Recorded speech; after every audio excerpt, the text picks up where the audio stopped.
applying to a Dutch university but you're confused about the whole application process, trust me, I've been there. Hey guys, welcome back to Aside Mind. My name is Sombul and I make lots and lots of videos on my study abroad experiences. So if you guys can support my work, like my videos, subscribe to my channel, then I will stay motivated and I will keep on bringing useful videos for you all.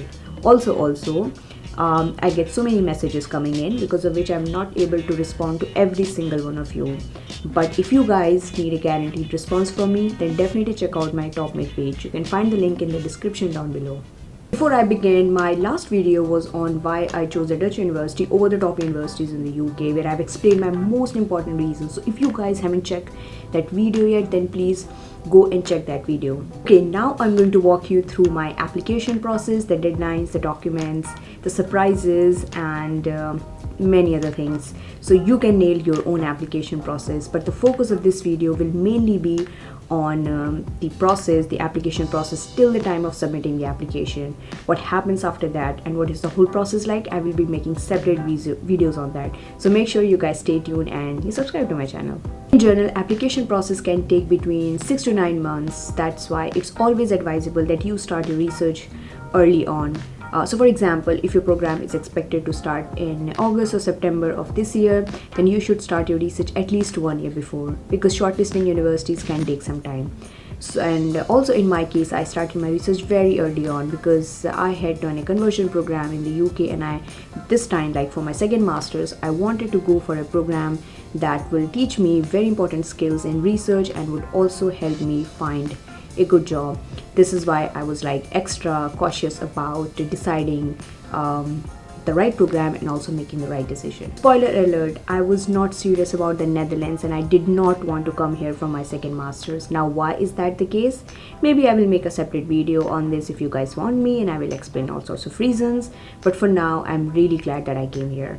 As I just said, that I was not serious about the Netherlands at all, and this is the reason why I applied to just one program. But I would never ever recommend anyone doing this. You should apply to as many programs as possible and in as many places as possible, but don't just apply to any program anywhere. Apply to the ones you're really interested in and you think is a good program, has a strong curriculum, and it will eventually help you in the long term, both from the skills as well as the job perspective. But yeah, I see people applying to just any university and to any program, and just because they want to come abroad, and they're not being strategic about their planning, and sometimes they regret their decisions. So don't do that. Anyways, in order to shortlist universities, you can just look online, what are the different universities, what are the programs like, what sort of courses you will be studying throughout your program.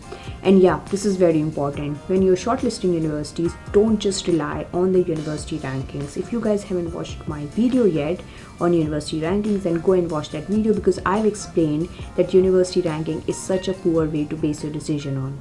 Now coming on to the step-by-step application process. So in the Netherlands, usually you don't apply directly through universities' websites, but you apply through a portal which is called StudyLink. Now this was my first surprise, because I was not expecting that at all. Anyways, if you are an international student, you can create your account using this option. Then you will need to fill in your personal information, your address, your contact information. You will also need to scan your passport, and then you can submit your application.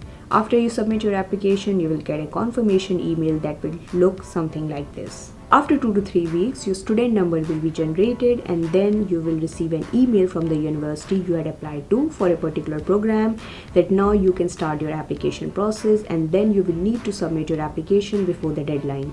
In the beginning, this may feel a bit confusing and daunting, but trust me, the process is very straightforward. And in case you guys have any specific questions, you can always email the admissions department of the university you had applied to. They will always help you. By the way, if you guys want to apply to multiple programs in multiple universities, it will all happen through StudyLink. You can always add more programs and more universities in your StudyLink account. Regarding the documents, it is the usual documents such as the motivation letter, like why do you want to apply to this program, why this university, what are your past experiences, all of that, your resume, your letters of recommendation, your scanned copy of the passport, your degrees scanned copy, your English proficiency exam if I'm not wrong. By the way, I didn't have to submit that because I already completed 1 year masters in the UK, which is an English speaking country. Also, in Dutch universities, they also ask you for a detailed list of all the courses that you have completed in your previous degrees. So make sure you take care of that, you fill that completely. It can feel a bit of work, but trust me, it's an important part of your application, and that list can mainly be about statistics or research methodology. Maybe depending on the program, it could be different. Anyways, if you guys want to know more about motivation letter and how to write an excellent personal statement or motivation letter, then definitely check out my video where I've given some very useful tips. Regarding the deadlines, some universities have just one deadline, both for the domestic and the international students, but some universities have 2 rounds of applications or 2 deadlines. Like for example, or hypothetically speaking, April 15 could be the first deadline and May 31st can be the second deadline. But always try your best to submit your application in the first round of application, because it is my expectation that if universities or respective departments have enough applications in the first round only, they might not keep the application process open anymore. I mean, I think so, I could be wrong, so please correct me, but anyways, keep this thing in mind. So yeah, that is all for this video. I really hope that now you guys have a better and full understanding of what's the application process like in a Dutch university. Of course, things might differ from university to university and program to program, but I still think overall the process is more or less the same. If you guys have any specific questions, please comment below, or if you want to share your own experiences, please comment below. So what happened after I submitted my application and what was the remaining process like? Make sure you guys stay tuned for my upcoming videos. I will be making separate videos on this. Lastly, if you guys want me to make more and more such content, then please make sure you like my videos, you subscribe to my channel. I need the motivation to keep going, and a simple click on the subscribe button from your end can make all the difference. I will see you in my next videos. Until then, take care and stay happy.